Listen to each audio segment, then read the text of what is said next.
Hi, this is Anne and samahan niyo ko sa motherhood journey ko. I'm a first-time mom. Andito ko napagtanto na hindi pala madali ang pagiging ina. Ang daming challenges mula physical, emotional, financial, and spiritually. Kaya sa mga mami dyan na lumalaban hanggang ngayon, especially sa mga first-time mommy, saludo ako sa inyong lahat.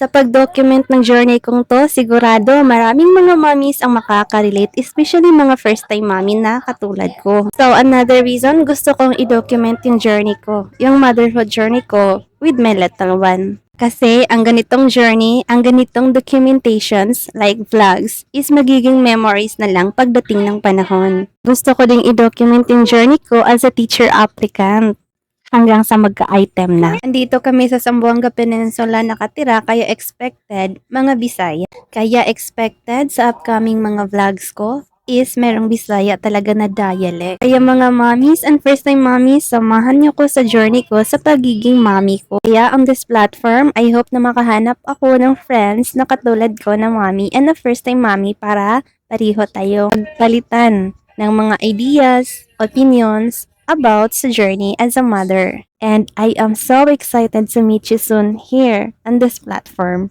Bye!